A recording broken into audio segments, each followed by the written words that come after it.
What's up, fellow gamers? Phreak here. I'm the design lead of Summoners Rift Team's live pod, and for the last 2 months have been Skarner's gameplay designer, as he's coming out next patch, and I'm in charge of Skarner.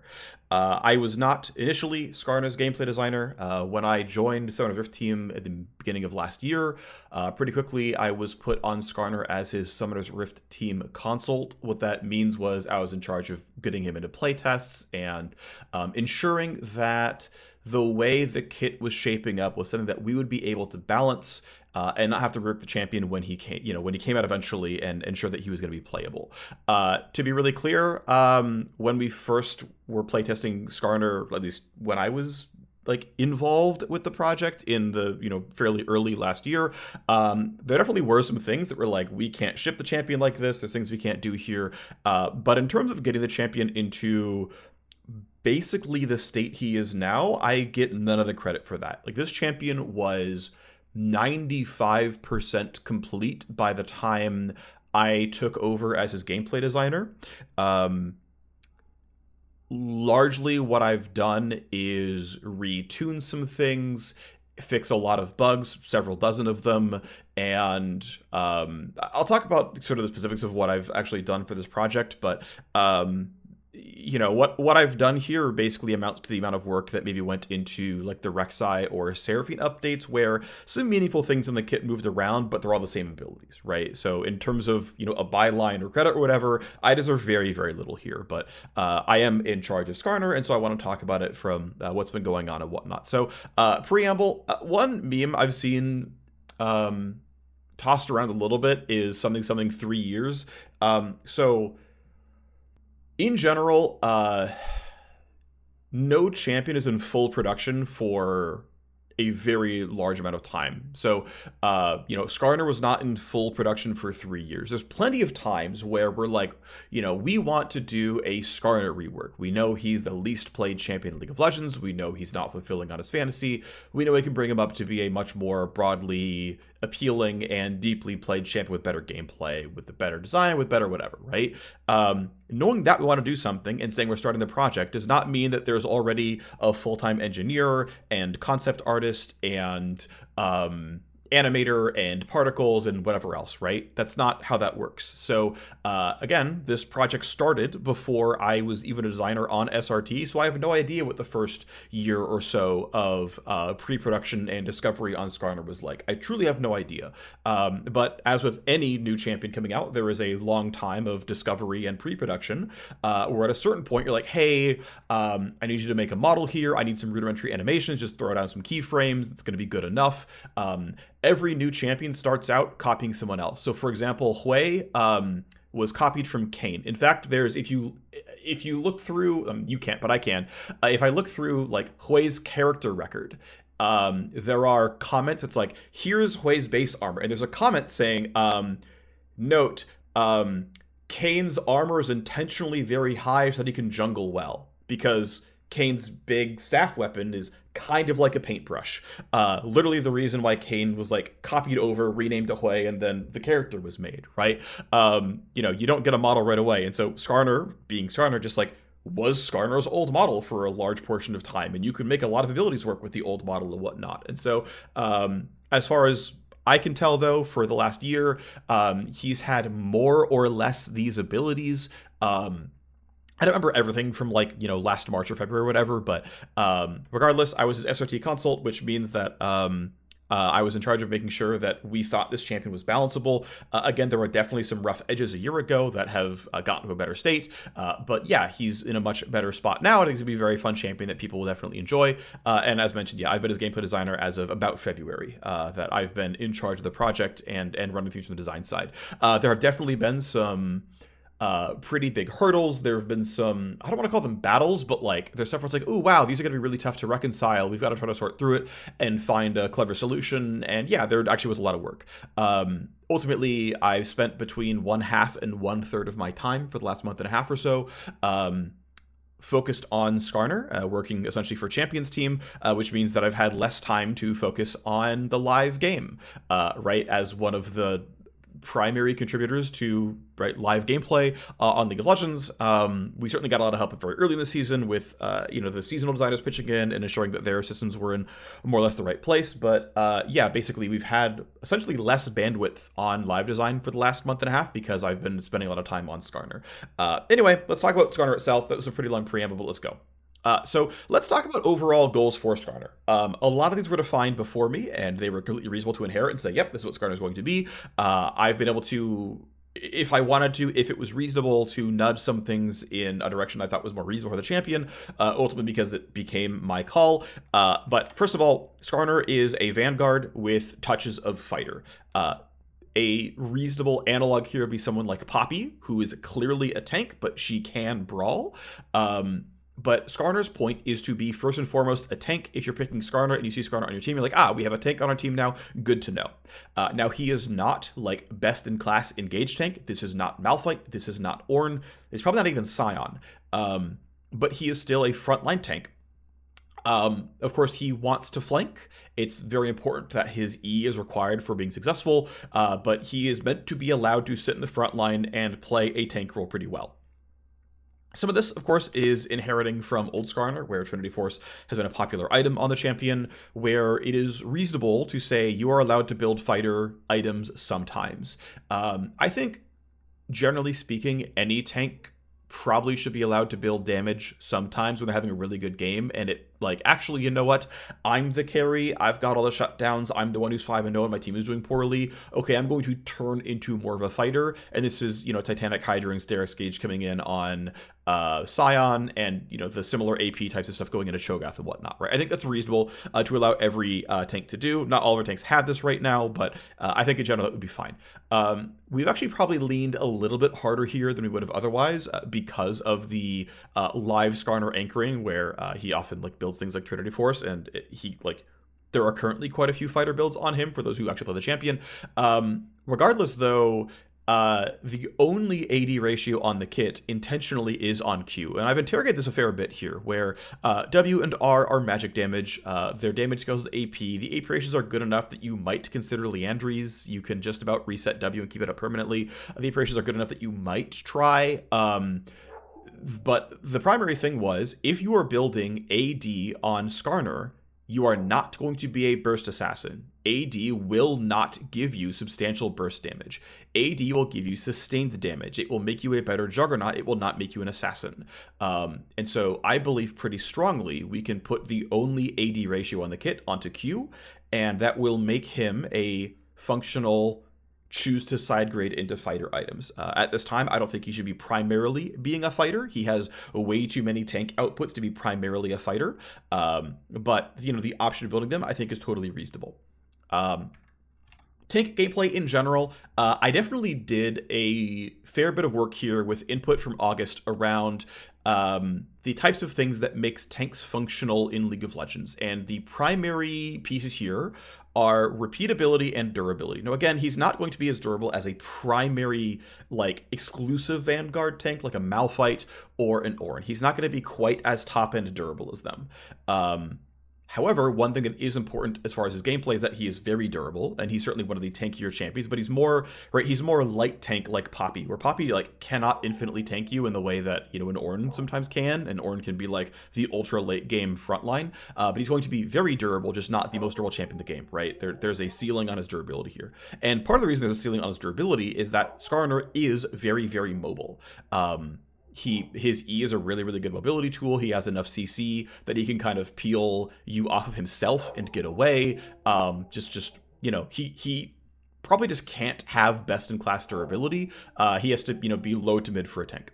But the big thing, though, is repeatability, which is a discussion that sprung from August, where basically his strong suggestion was that Skarner should have a good amount of repeatable, I guess I'll just say generically threat. This is not just damage, this can be crowd control as well. But the idea that you cannot just ignore Skarner, or it will something will go wrong for you. Because if you can fully ignore him and you walk past Skarner and you just hit his backline anyway, then he's not a tank, right? You just get ignored.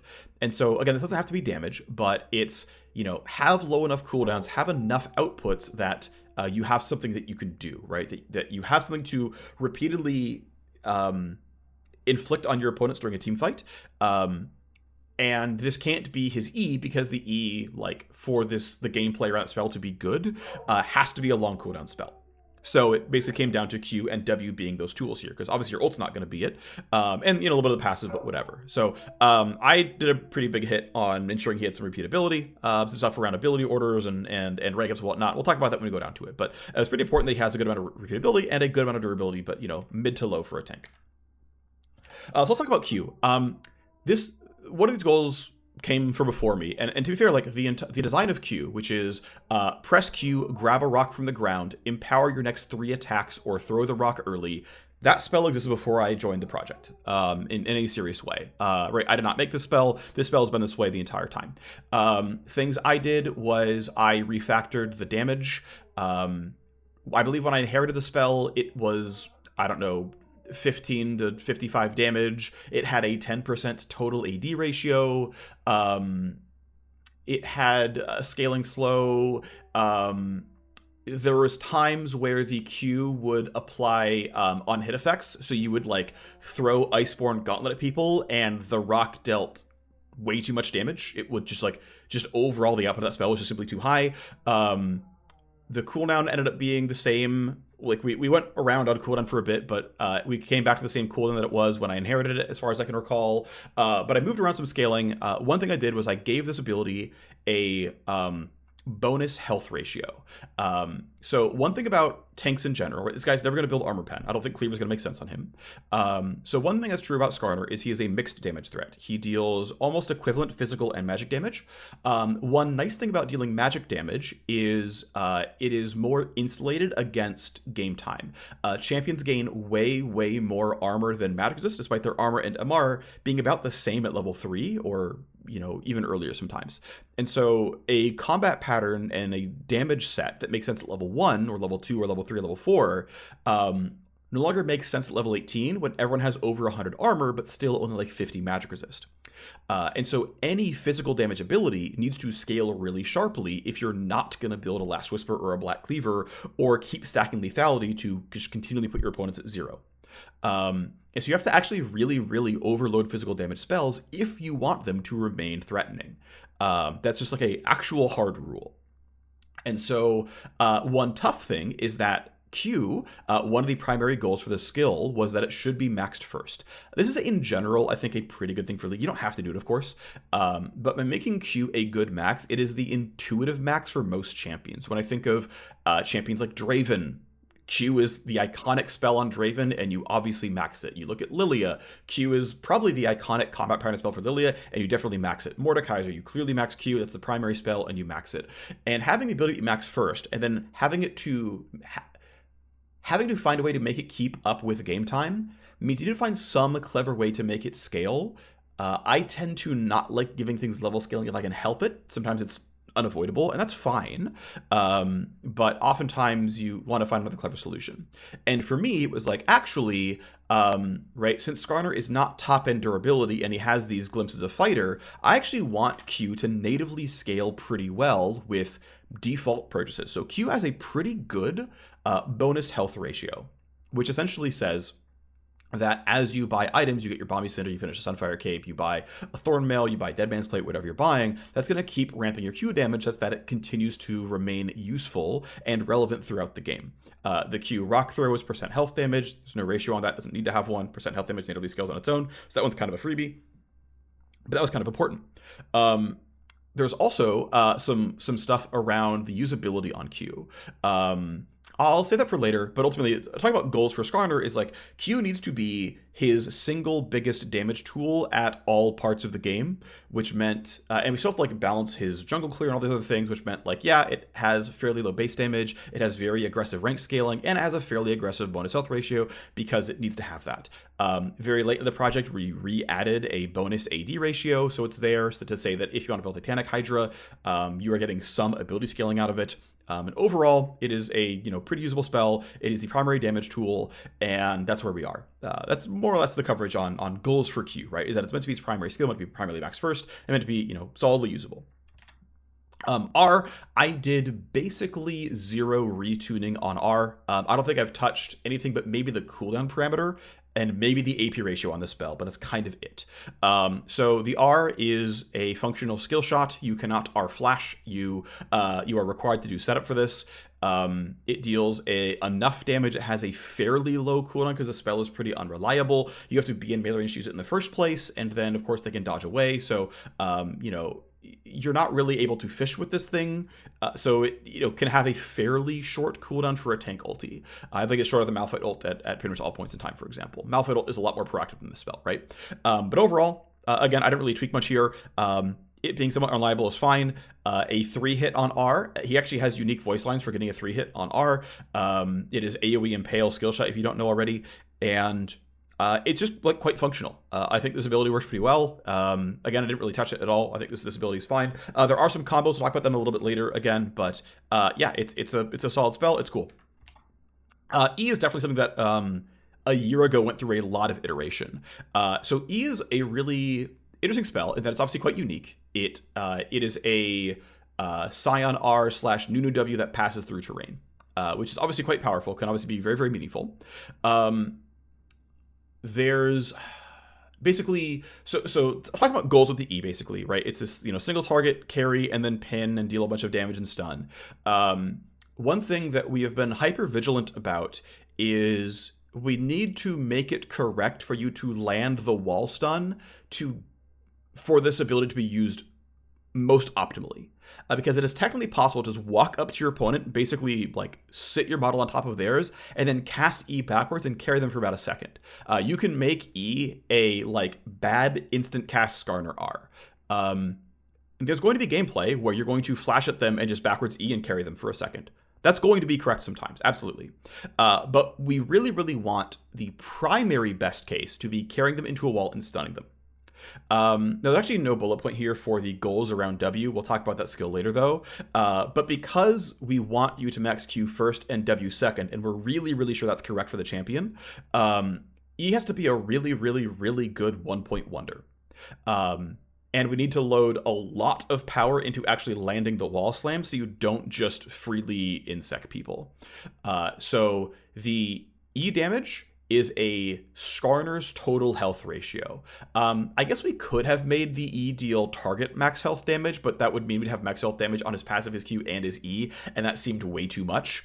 But ultimately, this is... the base damage is pretty, crap. You only get 30 extra damage per rank up, which is basically nothing. You get 2 seconds cooldown at the rank up, which is okay. It's nothing to write home about. It's not a big deal, though. It's not that important.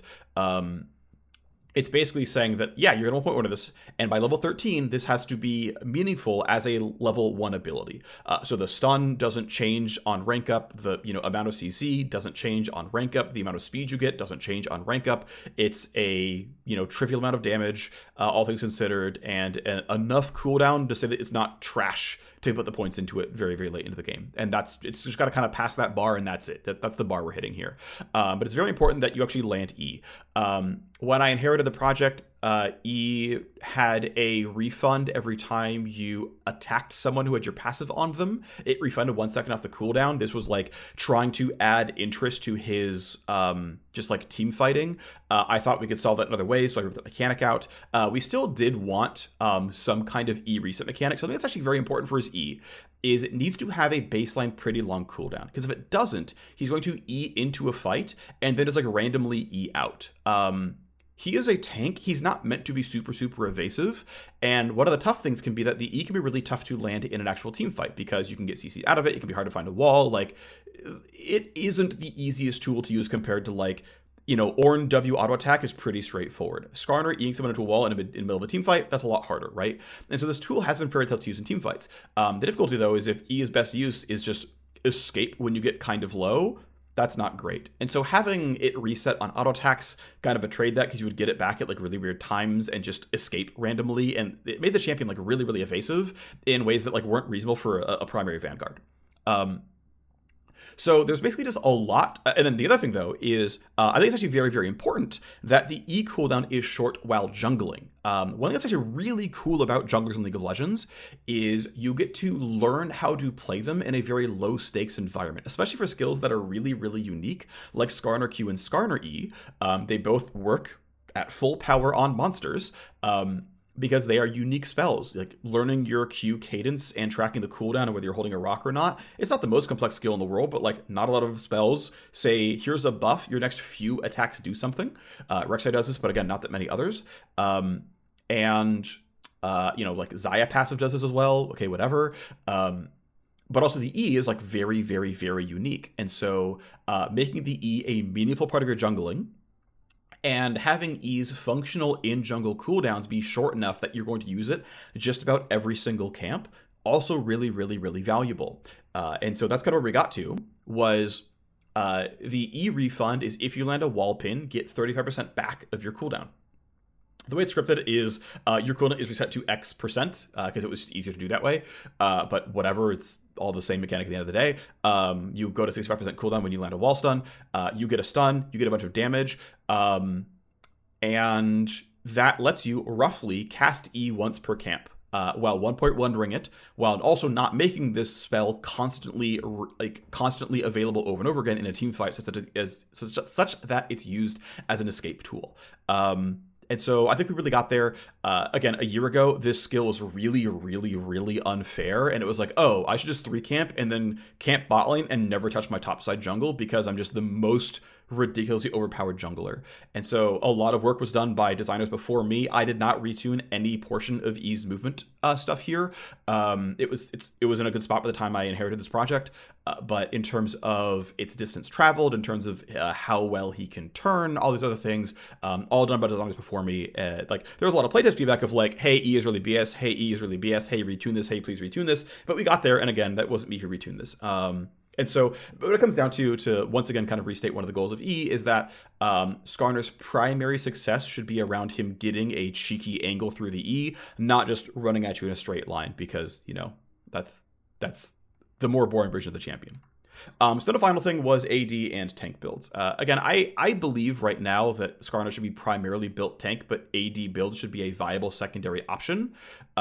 If his optimal build is Titanic, Sterix, etc., we should just change that. I believe pretty strongly. Skarner, I think, should be primarily a Vanguard. We don't have to adhere to that, but if the champion is actually just building a bunch of damage and has the kind of target access that he does, I think this champion is like unbalanceable, essentially. So he has to have a only okay amount of damage with the ability to, if he's really carrying, opt into some damage, but it not be his default build. Not much more else to say here. We kind of talked about it up here with Vanguard Fighter. But yeah, by the way. And then also reiterating that if you are building an AD build, it should go in repeated damage sources and not burst damage sources, which is why the AD ratio is in the queue and to nowhere else. And then also, to be fair, we can also write in like AP builds, which is on W and R, which I think are also reasonable. The ratios are good enough that W repeatability should be solid. I don't know if we can go much higher than like 80%. Maybe we can go to 100% on W, but enough where it's like, yeah, I might build Leandries and it'll feel okay, or I'll build Riftmaker and it'll feel okay. Okay, let's actually break down some stories around each piece of the kit, why they are here, what they're doing, and then also things that I did specifically onto the ability. So the passive, a year ago, actually had an armor shred attached to it. That's been gone for a while. By the time I was his gameplay designer, the shred was gone, but that was, at one point, it was a thing.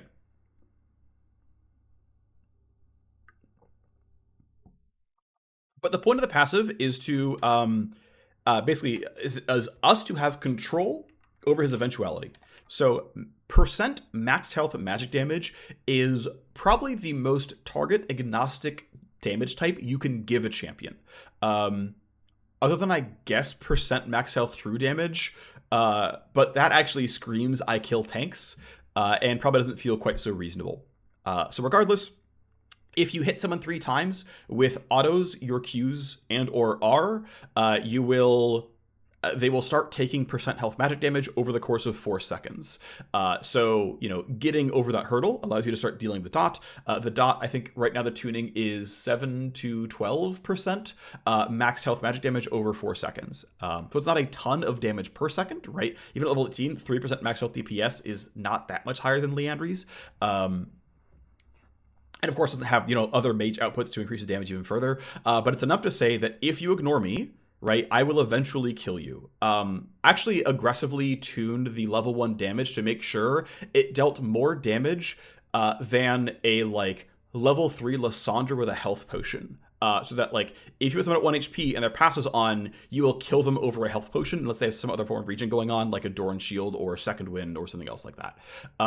So the level 1 is like essentially floored at that value.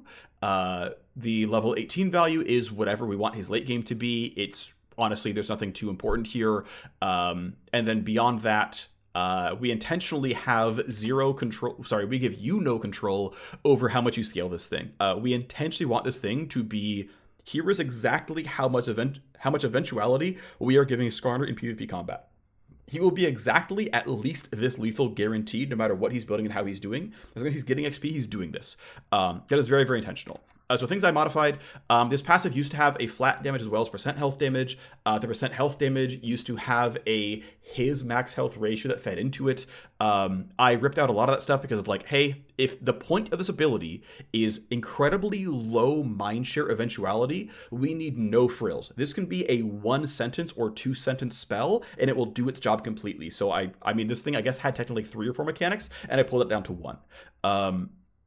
Or I guess 2, right? Hit someone 3 times, use the Q or the R to do so. These are like more intentional, requiring cast time animations, so like not your W, which you have like W hits everyone passively, right? W happens on its own, that you are not, and people you're like not trying to hit, and so you basically aren't you're not intentionally inflicting W on like random people on the enemy team. But if the W eventually got you to like trigger your passive, that would break some of the like, no, it's you that I care about. One thing I actually do care about with Skarner is that his damage is relatively single target. And so now, to be fair, when I headed the project, W wasn't applying the passive anyway, but I could have added it and I chose not to. Similar with the E is functionally instant cast. And yes, you're choosing it on purpose. And yes, I'm saying, hey, it's you I'm going for. And I think you could honestly sell that E is going to apply a stack as well, and it wouldn't be unreasonable. But because the spell is functionally instant cast and your opponents never have any time to really react to it, I still wanted the build up of, no, I've actually punched you 3 times. You saw it coming. I saw it coming. I did this all on purpose. You can replace an auto with an R instead. I think to me that all makes sense and that flow is okay. Again, I think E is not unreasonable, but it's not there right now. So again, I modified how the scaling went. I fine-tuned the numbers. There is a jungle monster cap here that is, I think right now it's 75 to 250, which is normally lower than I would like the level 18 cap to be, but we're basically making room for the Q max health cap because we're valuing how potent the rock throw feels compared to how potent the functional bleed feels. That said, this is a very, very potent lever for how good he is at soloing Dragon, Rift Herald, and whatnot. My experience playing him before I elevated the monster cap was that it can feel really painful, like very, very slowly killing a dragon at level 5. But since then, some numbers have moved around, then it's maybe okay, but hey, this is like a thing to think about. That's pretty much the story on passive, right? It's meant to be very, very low scope, and so we are here. So the Q, again, was meant to be sort of the primary individual damage tool on his kit. It's meant to be the primary focus. You're meant to max it first. So Q has a lot of rank ups on it, probably more than it should. But it scales, I believe it scales the slow. I know it scales the cooldown. It scales the damage per hit. It scales the max health damage on the rock throw, as well as normal things like cooldown and mana cost. It also scales the monster cap on the percent health damage. By putting the monster cap in the rank up instead of by champion level, this allows us to further reinforce you should max Q first and like really, really sell the player that. But also 6 rank ups is too many, so we're going to change something about that on Monday, I'm pretty sure. Just because like it's just the tooltip's too bloated to like understand what you're getting out of the rank up, and it's just not worth it. So we can find the retuning there. It's like not a problem, but again, the point is for it to be there. Now there are some interesting cooldown games with the Q. So Q's cooldown starts when you first grab the rock. And there's actually lots of ways to reset your Q timer. So Q's timer is like 3.5 seconds. It refreshes when you launch an auto attack, and it constantly renews when you are tunneling forward with your E. It just adds a quarter second every quarter second and just like keeps it up there. There's a couple thoughts here, right? So one, I think the thing just refunding itself is very reasonable and it's kind of appropriate for a spell like this, right? It's a 3-hit active, and so you have to, land your attacks within 3 seconds of each other. Very normal. This is how Riven Q works. This is how Aatrox Q works. This is how Rek'Sai Q works. It's just, I think, correct for a spell like this. Now, in terms of like when the cooldown starts, I did not want to give Skarner an incentive to just huck the rock away as soon as possible. I think it is very, very important that Skarner wants to auto-attack you with the Q. I think that's actually very important. And so by starting the cooldown the first time you press Q, you are not forsaking the possible cooldown by actually trying to auto-attack. I think it's actually very bad if you betray yourself by auto-attacking. So the cooldown starts early. Some of the weird stuff here, though, is that because the cooldown is 7 seconds long and you can get a lot of ability haste, like a Spear of Shojin, for example, and you can like grab a rock, rate 3.25 seconds, throw the rock with haste. It's like a 1 second window between grabbing your next rock. You can get into these double rock throw scenarios, which isn't great either, but isn't, like, to me is still worse than the gameplay incentive of oh shit, let me throw this away so I can get my next spell started sooner. I think it's really important that the autos are incentivized. Now there's maybe something else we can do here to move things around, but that's kind of valuable. Another thing though, and this is just like, hey, this is just how the ability works. You should learn the optimization and kind of get good. There are lots of games around the Q cooldown. So because your autos reset the duration and because your E resets the duration, you should Q before tunneling into a camp if you can help it. Because you can Q, start the cooldown, tunnel towards red buff or raptors or whatever, get your 3 auto attacks off, and then, hey, by the way, here we are. I'm ready to grab my next Q sooner than otherwise because I started it a second and a half early by grabbing it early and then starting my E, then whatever. Pretty valuable there, pretty good stuff there.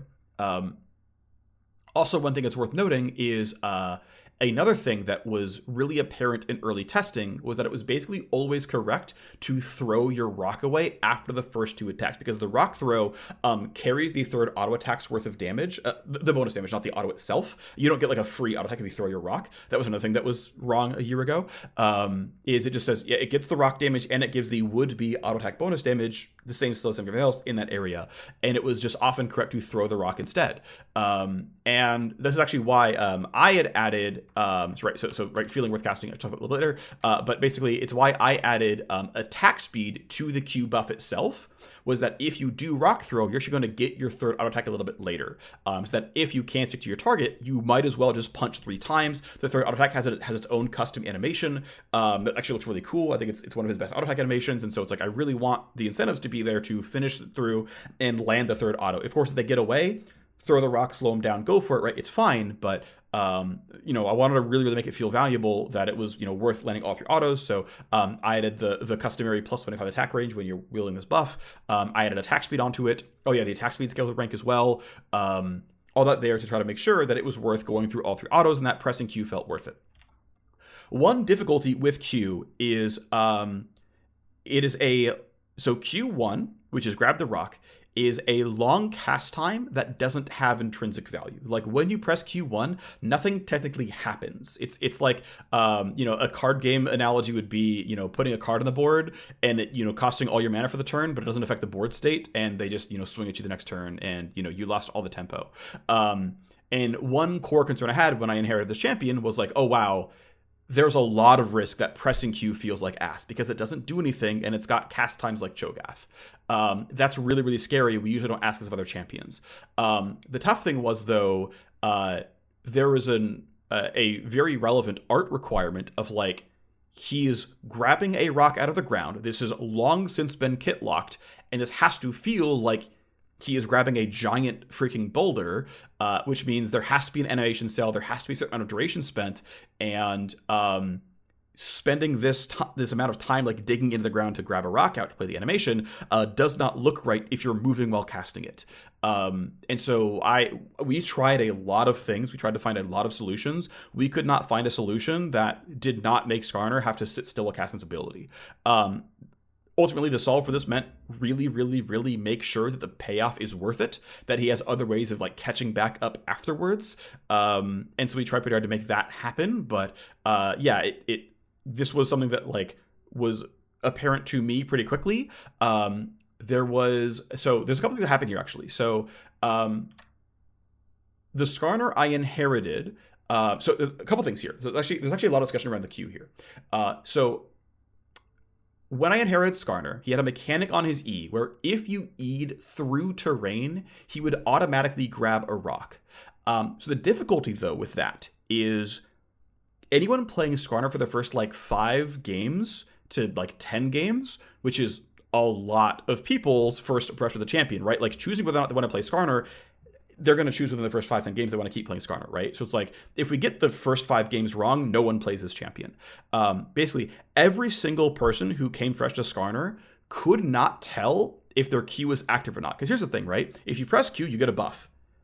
If you press Q with the buff, you no longer have the buff at all, and you throw a skill shot into Narnia.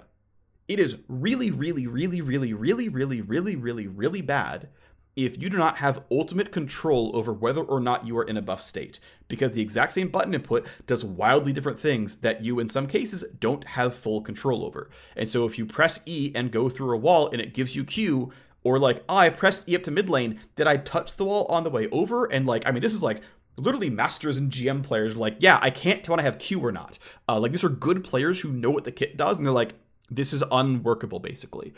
So one of the first things I did was I took away the mechanic that says when you pass through a wall with E, you automatically grab Q. Now, I think there is a world where we can say, hey, we're going to unlock your Q during E, and you can choose to like hide the animation. I have not tried that yet. There have been other higher priorities here. But like one thing I tried was like, can you cast Q while moving? And again, that doesn't work on an art level. So anyway, has to be worth casting because this thing does slow you down when you cast it. And that's a very big deal. It's a very big cost. And so we have to load a lot of power into this button to make sure that it is worth doing. I think we are there now.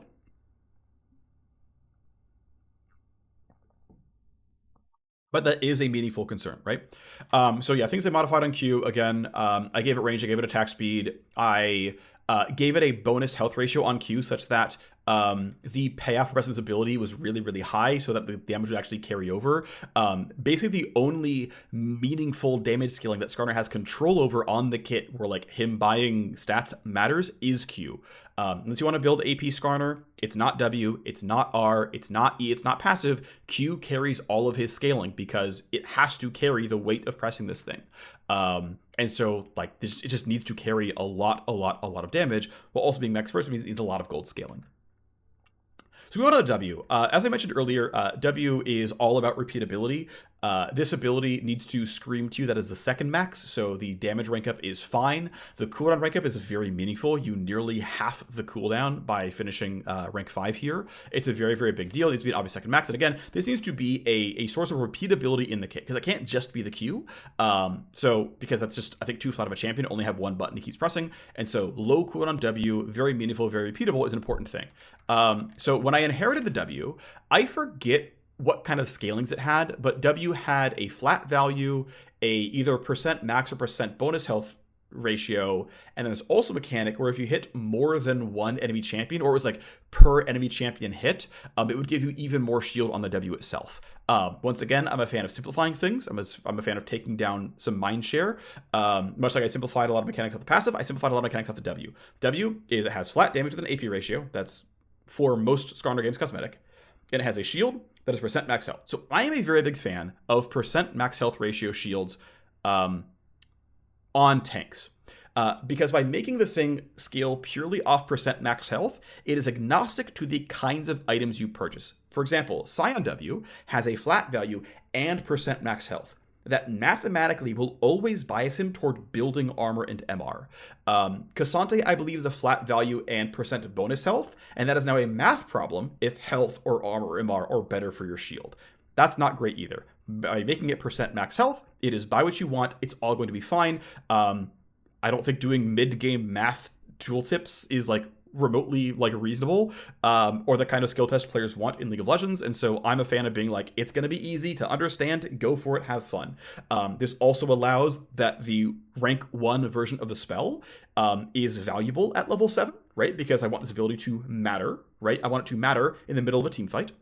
And I want the rank 5 version of this ability to matter, but also I want the level 18 version of this ability to matter. And the easiest way to do that is to say it's percent max HP. Congratulations. The rank up is cooldown, so it will, multiply its throughput, sure, by a meaningful degree. Yeah, it's, rank 5 ability is clearly better than rank 1 of the ability. Obviously so. Like, very, very clearly so. The slow right now doubles. The cooldown goes down by almost half. So you get almost double the shielding, and you get arguably 4x the CC. It very clearly matters that you rank it. But in terms of the actual throughput, because those things were going to happen anyway, the shieldiness of the ability is always an amount that is appreciable that we have a pretty good amount of control over. We could see the max health thing scale with rank, but it doesn't really need to, and I think it's in a pretty good spot right now. So things I modified, when I first entered this ability was cast while moving and only dealt damage and only had the shield attached. The animation for this ability to me is really, really sick. The shockwave is really cool looking. The leap is really cool looking. And so I made this ability a normal spell where you stop while casting it, and I put a slow onto it. I ripped out the more shield per target hit because I don't think he has good control over multi-target, and so I just said, nah. The point is just you press the button and you get your value. Like, I'm just giving you a simple kit. Like, I don't care. There's plenty of mind share and everything else. Like, W is going to be easy. We're chilling, right? This ability can be very easy, and we're not going to have a problem here, right? Let's cut down the tooltip. Let's cut down the bloat. Not that necessarily any of these mechanics are bloated. There could be a reason to have a multi-hit shield and whatnot, but I'm like, Skarner doesn't need it. Let's go simple. Let's just, this is utility. It's low mind share on purpose. Low mind share. Let's go. But I really wanted the stop while casting version because, like, I want to juice this thing. I want to make it feel good. I want this to carry enough disruption that it's worth the stop while casting. Pretty normal, like roughly quarter-second cast time. Of course, right, when I did this, by the way, when I made Q cast moving as well, so that we could try to make that happen. Again, we couldn't do that. Unsurprisingly, like the day 1, day 2 PPE feedback was like, hey man, I feel so sluggish playing Skarner. I have to stop to cast almost everything. And even though most champions stop to cast spells, the fact that Q is a half-second long means that Skarner has a more than normal cast time R, a more than normal cast time Q, a normal cast time W, and then cool E is instant cast, but like I'm also suppressing myself while suppressing you. So like he doesn't have any abilities that have like frame advantage, right? Functionally. And I was like, okay, we can go back to W being instant cast, not so much instant cast, but cast while moving. But I'm gonna pull down the slow because the like move speed delta on that is too high. And so if you're like been following PPE updates, I nerfed the slow at the same time that I made it cast while moving, and it's fine. But again, the W is meant to be a repeatable source of threat in terms of a little bit of damage, but also crowd control.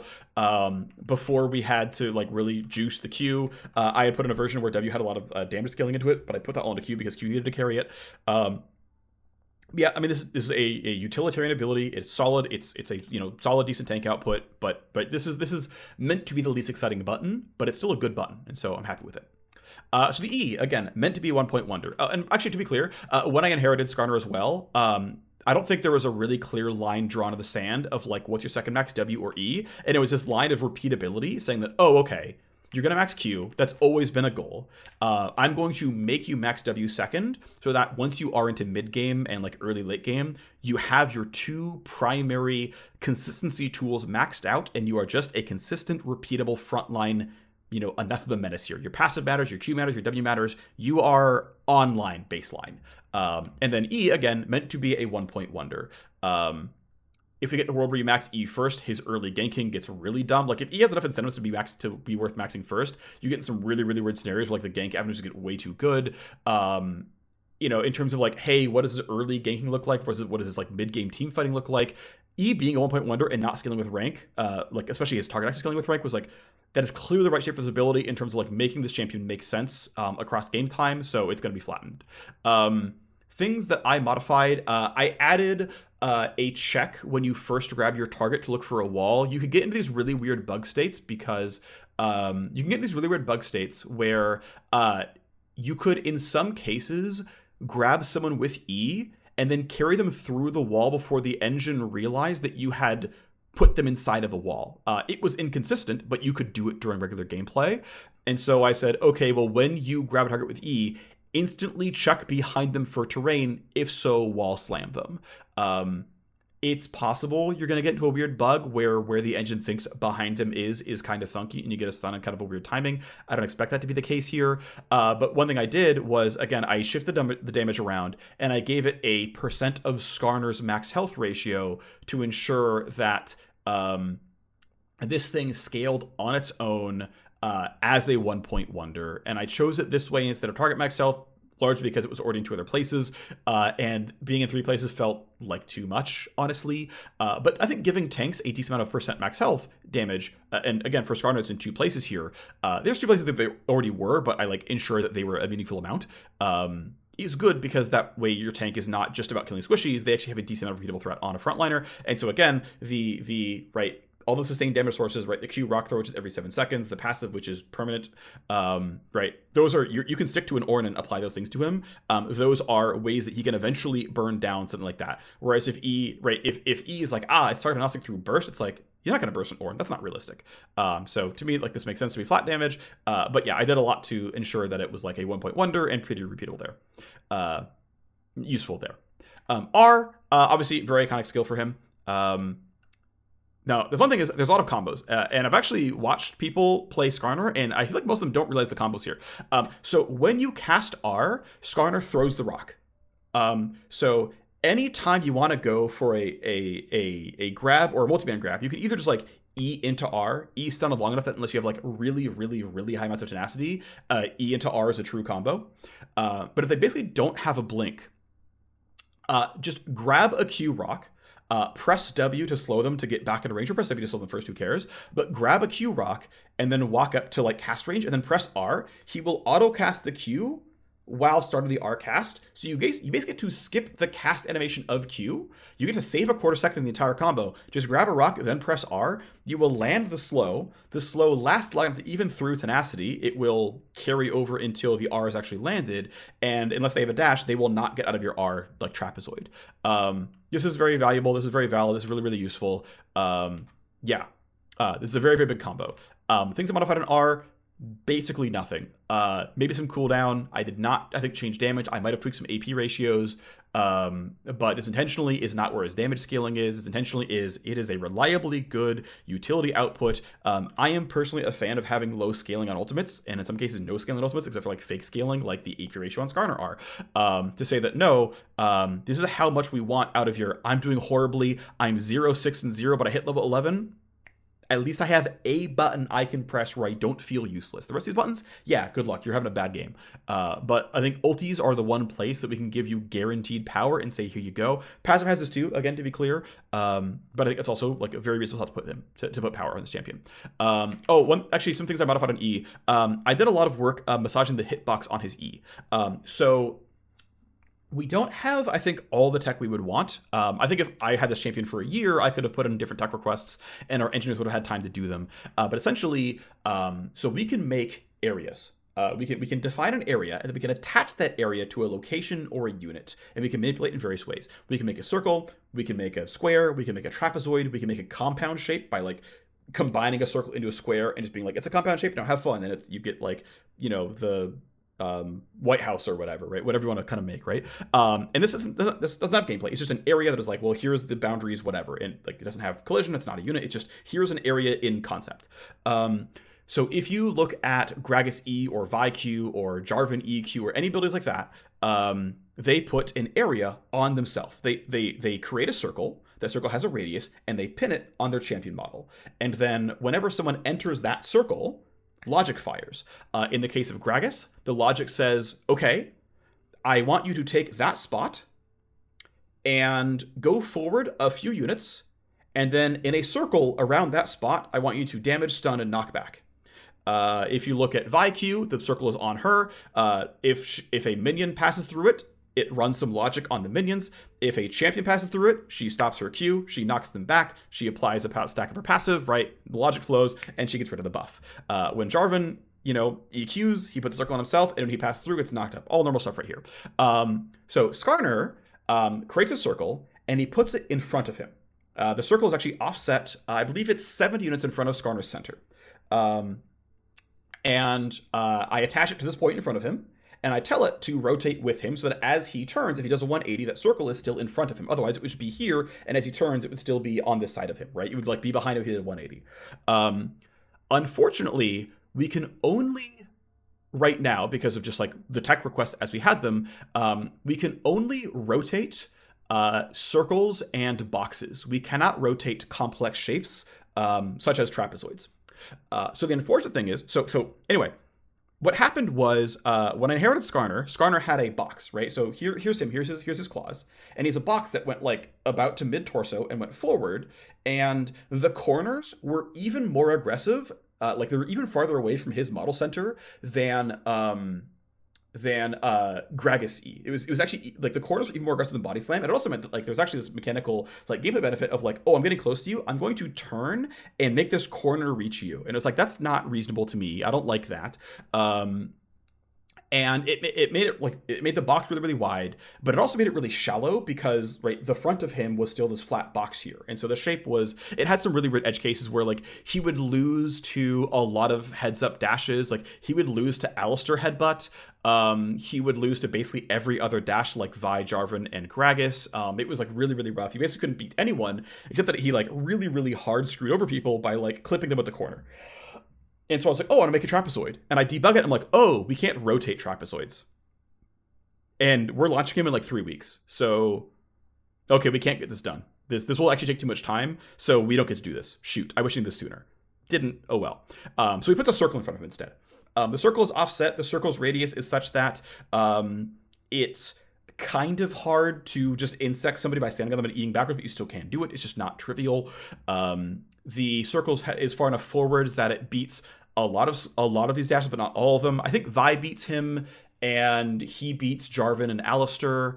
One thing actually worth noting as well is that his E, much like Nunu W, loses to roots and stuns. There's actually a lot of counterplay by like playing Lux or Zyra, and you just kind of beat him. So he has a lot of losing matchups through that regard. Also things like Yone Q, if you've actually launched the tornado, like you might get snagged for a second, but he'll do a knockback here. One other thing I added, so one thing that was in there before me, but it was feedback that I gave, was that because he can't carry unstoppable units, you would like E into like Dragon or Baron, and you would just like either go through them or like nothing would happen. And I was like, hey, this feels really weird. Can we just like shortcut this and just like pretend I wall slammed them? And the designer who was on the project at the time like added logic that says if you collide with an epic monster, get rid of the buff, deal the damage, go have fun.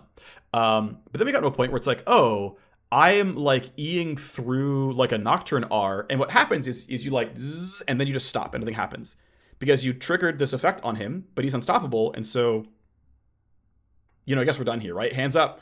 And he's like, my ability failed. So I added a bunch of logic that says, okay, if you are unstoppable, if you have Fiora W, if you have Black Shield, if you have Olaf R. Now, the funny thing is, there isn't a single buff that tells you that Udyr is an empowered E state. His normal E buff sets a variable to true and then false after 1.5 seconds if you empowered it. So I had to actually re-script parts of Udyr E so that I could look up and reference the buff on him and say, you have the buff now I can do this. So I just said, okay, look, if you're unstoppable, yeah, I'm obviously like I can't do anything to you, but I will at least deal damage and stun you and whatnot. So some people may have seen on PvE that Skarner E could break Yone out of his E snapback. This was nothing to do with rescripting Yone. This was Skarner in his script that I added said, when I interact with you, stop their movements, kill their dashes. I didn't like behind anything, which means like, yeah, if I eat into a Malphite ult, I would stop his dash. And then potentially, if depending on the ordering of events and how quick the buffs would update, well, his dash stopped, so his buff should go away, and so now he's unstoppable, and so now I can grab him, right? Technically. So anyway, I locked the stop move block behind you're not Fiora W, you're not Olaf R, you're not Black Shield, you're not unstoppable. And said, okay, cool, if you're not unstoppable, I will stop your movement. Then, if you're not unstoppable, I will grab you. And then now we will move forward, right? And if you are unstoppable, I will trigger my wall slam against you. I will deal my damage. I will stun you, which in many cases won't matter. But it's like, cool, this ability now works appropriately against all these other interactions. And that is actually a lot of the like last month of champion development is like, hey, here's a game with 170 characters. Turns out there's individual interactions that are kind of weird, and some of them are like, that's how the game works. Won't fix. This is just how events interact. Okay, it is what it is. There's some where it's like, okay, we're going to go manually add an exception here because it's going to make sense for the champion. So like, is it logical that Skarner wall slams a Malphite ulti who's traveling at Mach 2? No. Is it correct for Skarner E to feel like it's a functional spell? Yes. Because it turns out dealing 300 physical damage to Malphite doesn't care. he doesn't care. But Skarner doesn't feel like his ability did literally nothing. And trying to do some other weird stuff like, if you Skarner E through an unstoppable unit, don't trigger the ability. And now you like, I Skarner E forwards and I pass through the Morgana? That sucks. That doesn't make any sense at all.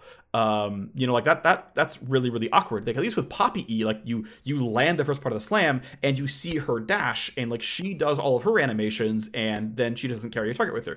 That makes sense. That's understandable. You get the feedback. You're like, I know what happened here. Skarner E just stops. He can't carry you. He shouldn't carry nobody. That's negative gameplay for the Skarner. So he has to do something when he stops. And I'm like, I'm gonna give you the damage and stun. You're not actually stunning them. You're not actually displacing them because they're unstoppable, but you're going to get your damage. It's enough to be more than cosmetic, to make it feel decent, and that's what goes on there. So that was like a big thing on Skarner. And that's pretty much the rundown, I guess, of the champion. Here's a champion who is meant to have a solid amount of eventuality that does not scale out of control. You cannot make this go any higher. You just will have a moderate amount of threat. If you can stick to a frontliner or a backliner, you will eventually kill them with % max health magic damage.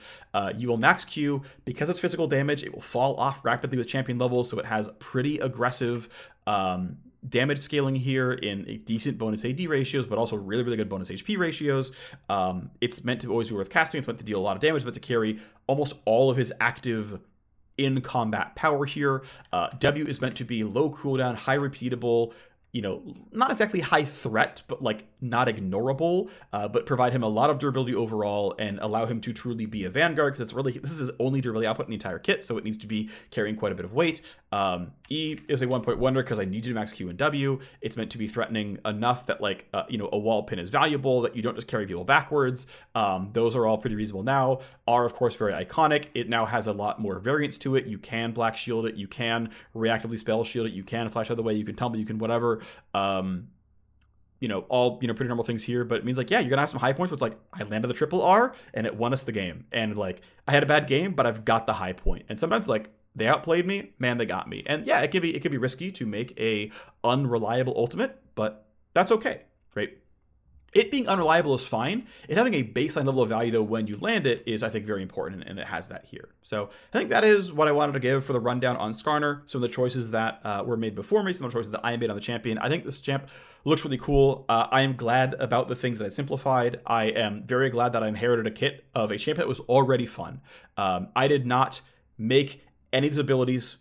All of what these abilities do, their primary scripting, the points of them for the most part. I would say the ability that I changed the most was W, in terms of being like, I'm going to make this a low cooldown, shield damage and slow, when it, wasn't very low cooldown before, it wasn't a slow before, the damage was different before. Like, I had the most impact on W, and it was just like, I added one mechanic, removed one mechanic, and moved some numbers around. But what these abilities were, these animations were already in 90% final forms by the time this became my primary project. But I'm really proud of this. Not even for my sake, but for the people who worked on this before. I think this champ's gonna be super cool. Definitely a really, really big improvement over Live Skarner. I think it's gonna be sick. I think this champ's gonna be awesome. I hope you enjoy it too. It goes live in just about a week and a half. I hope you enjoy it. Thanks for watching. See you next time. Bye-bye.